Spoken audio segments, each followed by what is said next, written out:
Shalom teman-teman Skriptura. Dalam video seri Renungan Skriptura kali ini kita akan melihat Mazmur nomor 73 ayat 21 sampai dengan ayatnya yang ke-26. Bagian ini memperlihatkan pergumulan batin yang sangat jujur dari pemazmur, lalu berujung pada kesadaran yang dalam tentang Tuhan. Kita akan melihat 3 kata kunci dari bahasa Ibrani yang menolong kita memahami teks ini dan refleksi singkat. Kata kunci yang pertama adalah kata hamath, artinya menjadi pahit, terluka batin atau pedih hati. Di ayat 21, pemazmur mengatakan bahwa hatinya menjadi pahit. Kata ini menggambarkan kondisi batin yang tidak tenang, bahkan seperti ada luka di dalam dirinya. Ini menunjukkan bahwa pemazmur tidak menutup-nutupi pergumulannya. Ia jujur dengan apa yang ia rasakan di hadapan Tuhan. Kata kunci yang kedua adalah kata ba'ar, artinya bodoh, tidak mengerti, atau kehilangan pengertian.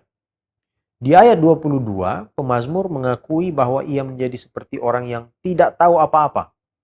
Bahkan ia menyamakan dirinya seperti binatang di hadapan Tuhan. Ini menggambarkan bahwa kepahitan hati membuatnya kehilangan kejernihan dalam melihat hidup dan memahami Tuhan. Kata kunci yang ketiga adalah kata halek. Halek berarti bagian atau milik atau warisan yang paling berharga. Di ayat 26, pemazmur menyatakan bahwa Tuhan adalah bagiannya untuk selama-lamanya. Ini adalah titik perubahan yang penting. Dari yang pahit kepada pikiran yang tidak teratur, ia kembali menyadari bahwa yang paling utama dalam hidupnya adalah Tuhan sendiri. Refleksi singkat teks ini menunjukkan perjalanan batin yang sangat jelas. Pemazmur mulai dari kondisi hati yang pahit dan batin yang terluka. Kepahitan ini membuatnya kehilangan pengertian, bahkan ia mengakui dirinya menjadi seperti tidak mengenal Tuhan dengan benar. Namun di ayat 23-24 ada perubahan arah. Pemazmur menyadari bahwa Tuhan tetap menyertainya, memegang tangannya, dan menuntunnya. Ini menunjukkan bahwa kehadiran Tuhan tidak bergantung pada kondisi hati manusia.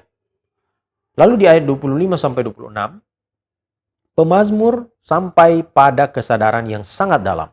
Tidak ada yang lebih ia inginkan selain Tuhan. Sekalipun tubuh dan hatinya lemah, Tuhan tetap menjadi kekuatan dan bagiannya untuk selama-lamanya. Dari teks ini kita belajar bahwa kepahitan bisa membuat seseorang kehilangan arah, tetapi Tuhan tetap setia menyertai. Pemulihan terjadi ketika seseorang kembali menyadari bahwa Tuhan adalah bagian yang paling berharga dalam hidupnya. Kiranya melalui teks ini kita diarahkan untuk berpegang pada Tuhan, bahkan ketika hati sedang terluka. Terima kasih sudah menyimak dan sampai jumpa di video seri Renungan Skriptura selanjutnya. Tuhan memberkati. Shalom.